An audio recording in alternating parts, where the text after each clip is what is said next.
तो ये जैसे कि शर्ट खराब हो रही है, मतलब मैं समझा नहीं, ये दिख रहा है कुछ ग्लैमर दिख रहा है, ये यहाँ से खोल दूँ, ये ठीक है अजय जी, देख लो आप जैसा कहोगे अजय सर, ये ठीक लग रहा है, ठीक है, थैंक यू सो मच।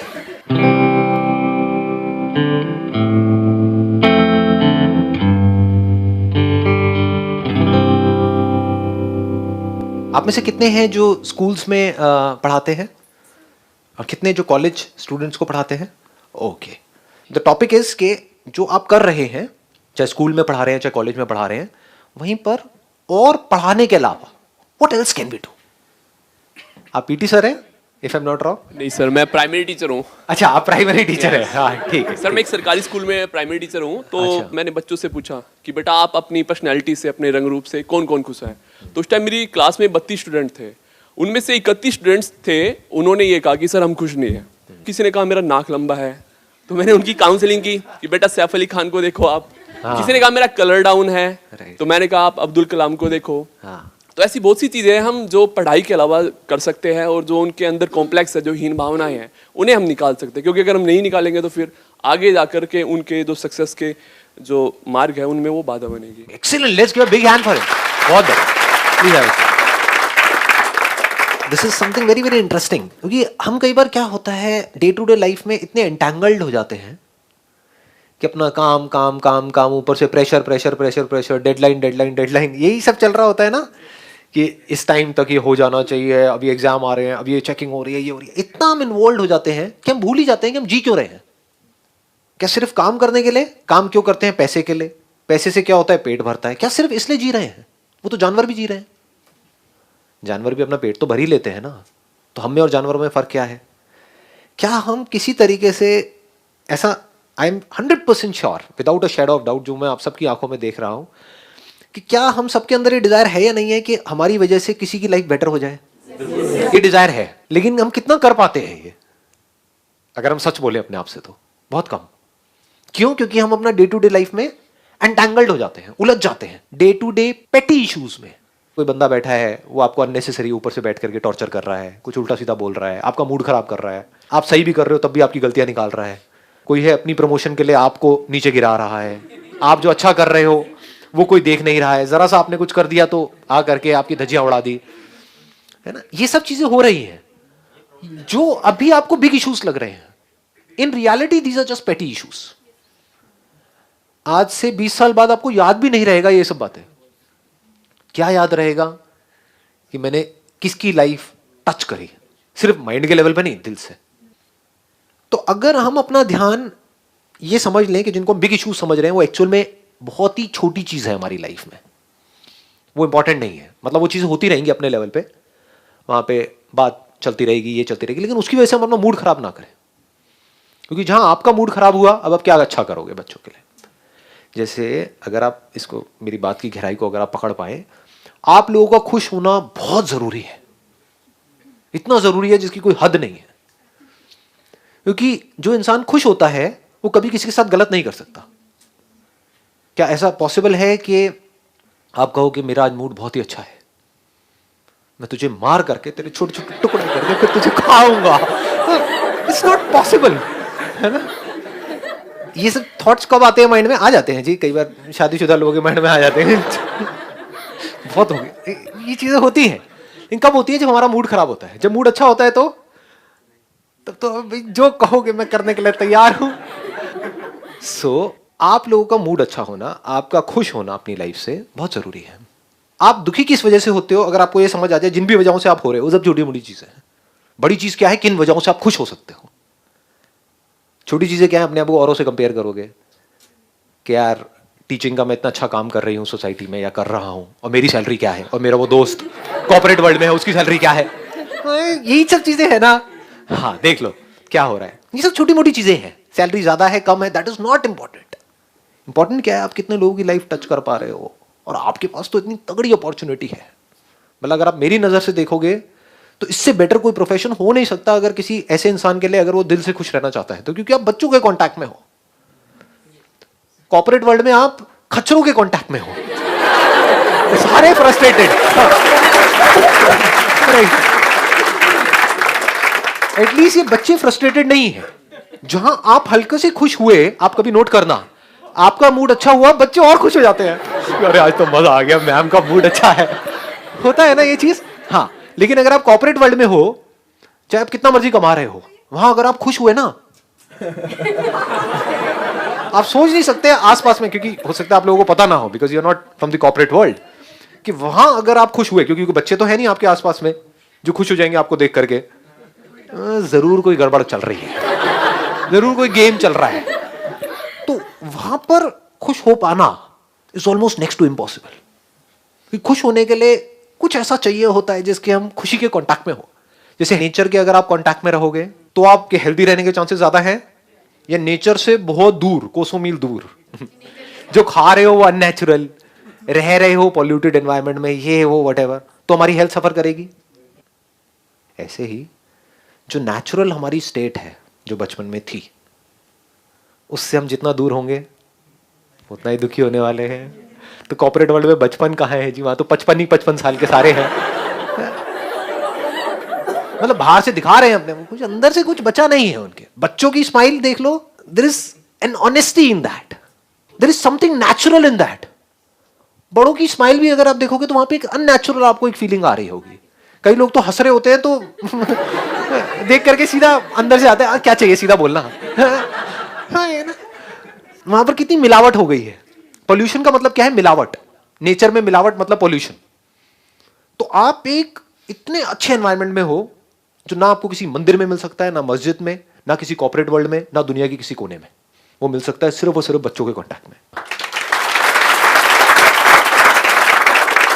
वहां पर भी आप कुछ नहीं हो अपनी लाइफ से तो कहां खुश होगे? मुझे मेरी समझ से परे है।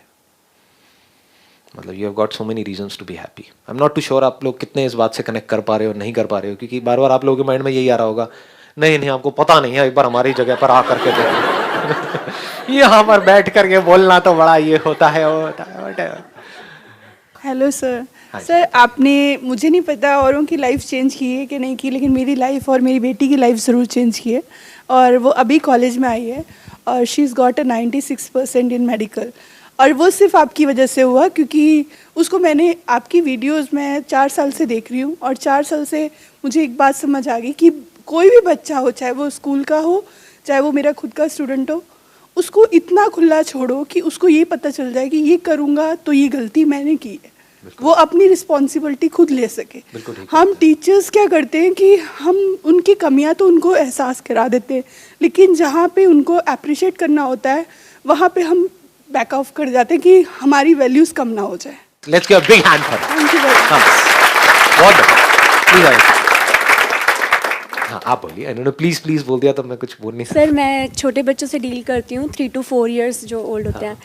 तो नो डाउट सर, जो उनके चेहरे पे स्माइल होती है और मॉर्निंग में आके इतना अच्छा लगता है, क्योंकि एक हैबिट क्लास में मैंने बनाई हुई है कि टीचर को गुड मॉर्निंग विश करने के बाद सबसे पहले तो यही बात करनी है, I love you my class. So revert मुझे मिलता है, आई लव यू मैम। तो वो इतना अच्छा होता है, मॉर्निंग में इतना रिफ्रेशिंग लगता है कि वाओ, कोई तो है जो मुझसे प्यार करे इतना ज़्यादा। एंड सेकेंडली सर, ये होता है कि अगर आप बच्चों को ये बोल देना, कुछ भी वो कर रहे हैं क्लास में, सिर्फ एक बार ये बोलें, इट्स ओके बेटा, रिलैक्स, कुछ नहीं होता। क्योंकि छोटे बच्चे हैं, वो कभी यूरिन पास कर देते हैं, कभी पॉटी कर देते हैं, एंड ऐसे डर जाएंगे कि जैसे पता नहीं क्या हो गया। बट एक्सप्रेशन से पता चल जाता है कि 10 years होने वाले हैं अब एक्सपीरियंस में। तो एक्सप्रेशन से जैसे ही पता चलता है तो मैं कहती हूँ, इट्स ओके बेटा, पॉटी निकल गई, कोई बात नहीं, क्लीन हो जाएगी। हमारी भी निकल जाती है। आते हैं एडल्ट डाइपर्स आते हैं। हाँ, तो इनको बता सकते हो कि हाँ भाई, तुम्हें क्या पता, तुम्हारे दादाजी की भी निकलती है। मैजिक वर्ड में जैसे हम कहते हैं ना, सॉरी और थैंक यू, हम ये यूज़ करते हैं। और मैजिक वर्ड में हम ये भी वर्ड ऐड कर सकते हैं, it's okay. It's okay, it's okay बेटा, रॉन्ग हो गया, क्या हो गया, फिर हम सीख लेंगे। अब आपकी सुन भी लेते होंगे, प्लस जाकर के घर में बताते होंगे, हक फेवरेट करते हैं, मैम, सर, हक सारे करते बच्चे हैं, मेरी किस फेवरेट मैम, करेंगे फेवरेट कि मैम मैम। आप बहुत अच्छे हो, और मैं नहीं आती हूँ तो वो इतना रोते हैं फिर उसके बाद। बहुत ज़्यादा, गीता मैम क्यों नहीं आई, गीता मैम क्यों नहीं आई। अरे वाह जी वाह, आप तो छा गए, आप पूरी इंडिया की गीता मैम बन गए। आपको खुद को नहीं पता है अभी, व्यूज लाखों लोग इस वीडियो को देखने वाले हैं। गीता मैम क्यों नहीं आई? गीता मैम आज यहाँ पर आई, मैं भी खुश हो गया, बच्चे का मैं खुश हूँ। आई एम सो ग्लैड कि आप यहाँ पर आए. Thank you so much. Same है सर, सेम है. हेलो सर, मैं थोड़ा सा मतलब इन द सेंस कि मैं ड्रामा पढ़ाती हूँ when it comes to teaching children, क्योंकि हम पढ़ा नहीं रहे होते हैं. एक है इम्प्रोवाइजेशन, एंड आज की डेट में भी बच्चे उस चीज़ को इतना इंजॉय करते हैं क्योंकि वो उनका पर्सपेक्टिव होता है. हम हमेशा मेरा पर्सपेक्टिव, ये देखो, ये मेरे तरीके से देखो, हम हमेशा इस चीज़ में डिफ़र कर जाते हैं कि हम कभी ये नहीं सोचते कि बच्चे का पर्सपेक्टिव क्या है. तो कहीं ना कहीं इम्प्रोवाइजेशन जो पूरा टर्म है, तो वो इसी बात के बारे में बात करता है कि मुझे उस सिचुएशन के बारे में क्या लगता है. तो वहीं से दूसरा टर्म आता है हियर एंड नाउ. ड्रामा का सबसे इंपॉर्टेंट होता है हियर एंड नाउ. हम एज एन एक्टर हम बड़ा प्रिपेयर करके चलते हैं कि जी ऐसा मेथड एक्टिंग और ये और वो, बट हम ये भूल जाते हैं कि जब उस मोमेंट पे कुछ भी हो सकता है. इट्स अ लाइव फॉर्म, कुछ भी हो सकता है. और होता ही है. होता ही है. सो उस टाइम पर वो जो हियर एंड नाउ है ना, कि हाँ मैं यहाँ पर हूँ और मैं यहीं पर हूँ, वो मोमेंट जीना वो बहुत इंपॉर्टेंट है. Let's give a big hand for her. आपने जो बातें कही हैं वो बड़ी इंटरेस्टिंग है, और वो सिर्फ जो आप कर रहे हैं वहीं पर रेलेवेंट नहीं है, यानी कि थिएटर में, ड्रामेटिक्स में वहीं पर रेलेवेंट नहीं है, ये ओवरऑल लाइफ में भी बहुत रेलेवेंट है. एक आपने बोला इम्प्रोवाइजेशन, कि लाइफ में हमेशा वैसा नहीं होता है जैसा हम सोचते हैं. और ये कोई, मैं हवा में बात नहीं कर रहा हूं, ये आप सबका एक्सपीरियंस है, हमारा सबका एक्सपीरियंस है. हमने लाइफ में जैसा सोचा, क्या वैसा हुआ हमारे साथ में? क्या जैसा हम चाहते हैं वैसा होता है? तो जब वो ना भी हो, तो जो है उसी में खुश हो जाना इज इम्प्रोवाइजेशन. इम्प्रोवाइजेशन मीन्स कि कहीं पर कुछ गड़बड़ हो गई है, या कोई सिचुएशन है which is kind of monotonous, कुछ बोरिंग है, उसको इंटरेस्टिंग कैसे बनाया जाए. दूसरा आपने कहा हियर एंड नाउ. इससे बड़ी चीज कोई हो नहीं सकती. तो मे बी अपनी क्लास में कुछ बीच बीच में सिर्फ 5 मिनट के लिए, कि जो है बस उसके बारे में हम बात करेंगे. कुछ ऐसा जो है इस क्लास में, लेकिन आज से पहले किसी ने ऑब्जर्व नहीं किया, आप करो और बताओ. हमें लगता है कि हम जानते हैं, कुछ नहीं जानते हैं. हम ख्यालों की दुनिया में होते हैं, सपनों की दुनिया में होते हैं. मैं आपको ऑनेस्टली बता रहा हूं, अगर अभी आज आप घर जाना, अपने घर जाकर के जिस कमरे में, जिस घर में आप रह रहे हो पिछले 10 साल से, 20 साल से, वहां पर जाकर के इस नजर से देखना अपने उस कमरे को, जिस नजर की मैं बात कर रहा हूं, कि देखता हूं इस कमरे में कुछ ऐसा है जो आज से पहले मैंने कभी ऑब्जर्व नहीं किया है. 1 2 नहीं, हजारों चीजें नजर आएंगी. Once we become aware of कि हमारे आसपास में क्या हो रहा है, तो हम ख्यालों की दुनिया से बाहर आ जाते हैं. सारी प्रॉब्लम्स हैं ख्यालों की दुनिया में. जो हम एक्ट नहीं कर पाते हैं सही तरह से अपनी लाइफ में, वो बिकॉज कि हम यहां जीते रहते हैं, यहां नहीं जीते हैं. जो होता है वो हमको दिख नहीं रहा होता है, वो हमको सुनाई नहीं दे रहा होता है. कोई बोल कुछ रहा होता है, हम उसको सोच कुछ रहे होते हैं और उससे लड़ रहे होते हैं, जबकि लड़ने की जरूरत नहीं होती है. बहुत बार तो सुनना होता है. सुनते कहां है? सुनना सिखाया किसने है? देखना सिखाया किसने है? रटना सिखाया है. देखना कहां सिखाया है? वो जो रटा है उसके बेस पे बोलना सिखाया है. देखना कहां सिखाया है? वी जस्ट अज्यूम कि नहीं, देखना तो आता है. कहां आता है? जो है उसको देखना आता है क्या? तो उस वक्त क्या किया जा सकता है? सिर्फ यहां पर जो है, हर क्लास में कुछ नया. और आई एम 100% श्योर, बच्चे अगर आप उनको मौका दोगे ना, 5 मिनट क्या 5 घंटे तक बोलते रहेंगे. बोलो तो सही, कुछ ऐसा जो आज से पहले इस क्लास में नहीं था. वो कहेंगे हाँ, यहां पर इस दीवार पे, इस जगह पे निशान पहले नहीं था, ये मक्खी नहीं थी, ये मक्खी की आवाज नहीं थी. If you are absolutely aware of every single movement in your life, आप देखोगे लोग रोबोट्स की तरह जी रहे हैं. कल मैं एक पार्क में वॉक कर रहा था अपने घर के पास में, वहां पे एक चूहा मरा हुआ था. वो लोगों को पता ही नहीं है. मैं वहां से जा रहा हूं तो मेरे को पता है कि अब वो पॉइंट आने वाला है, तो उससे थोड़ी देर पहले मैं सांस रोकता था, फिर धीरे धीरे छोड़ करके वहां से आगे बढ़ता था. वो लोग गुमसाड़ की तरह चले जा रहे हैं, उनको होश ही नहीं है, उनको पता ही नहीं है वहां पे बदबू है, बस अपनी अपनी ख्यालों में खोए पड़े हैं. ये बहुत बड़ी क्वालिटी है, to be here and now. ये नहीं आया तो इंसान होने का कोई फायदा ही नहीं है, मशीन है. तो I am talking about somebody who is a human being, an active human being. वो उसकी शुरुआत कहां से होगी? आप लोग कर सकते हो और कोई नहीं करेगा. ये nobody else can do it.